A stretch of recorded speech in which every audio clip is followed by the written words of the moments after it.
Hello everybody and welcome to another top 5 records video, and today I'm going to do a comparison of one of my favorite country albums by Johnny Cash, namely I Walk the Line. I'm going to compare the original US version to the much more recent I Walk the Line Mobile Fidelity Sound Lab 45 RPM version, which is, as you people might know, a little bit controversial recently, and I'm going to dive into the controversy later on.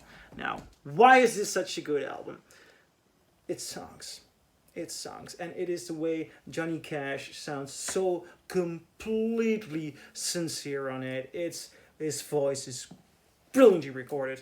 Starting off with a song like I Walk the Line, Bad News, Folsom Prison Blues, Hey Porter, Give My Love to Rose, that's a good one.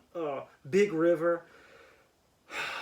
This is one of those records that has all the great good songs, and Johnny Cash is so powerful on it. Now, the first time I heard this album, that might also be important to know, the first time I heard this album was on this original US stereo version. And it sounds beautiful. Beautifully full sounding. I do doubt whether the stereo version is the right version to own. Because there is a little bit more air than it needs. I mean, the voice of Johnny Cash sounds so beautiful, warm and powerful in here, and it still does. It does on this pressing. It sounds beautiful, warm and powerful, but doesn't need all that air that much. Is this a good pressing? Hell yeah! This is a mighty fine pressing. But then I compared it to this MoFi, and yes. This is what confuses me, because this is a 45 RPM version. Beautiful, beautiful gatefold. Beautiful. 45 RPM on mono, so I played this with my mono needle. And this one they recently revealed, it comes from the original masters, as is inclined by the top notification, but they made a DSD copy from it. So, original masters, DSD copy to analog lacquer. Now, there is digital in this process.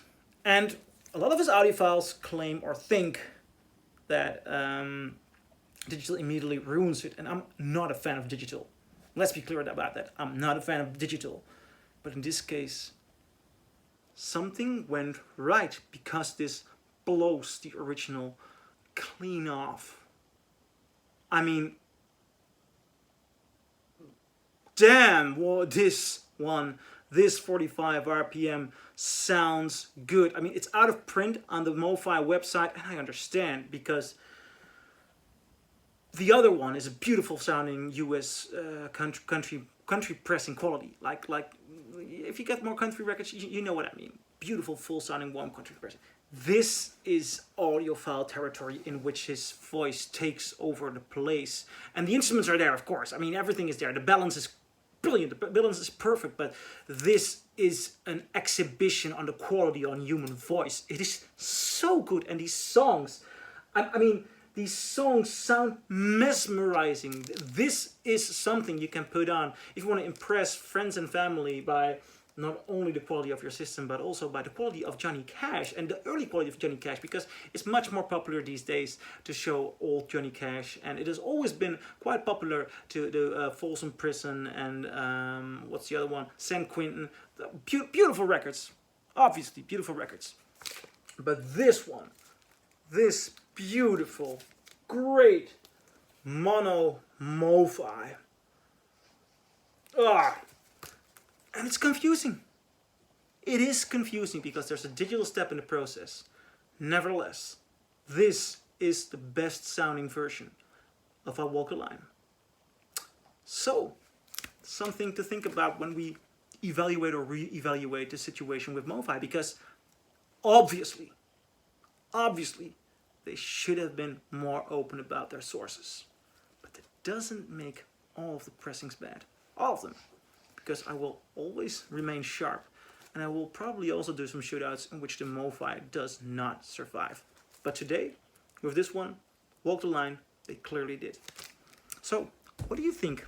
Leave your comments below, and see you in another video. Bye.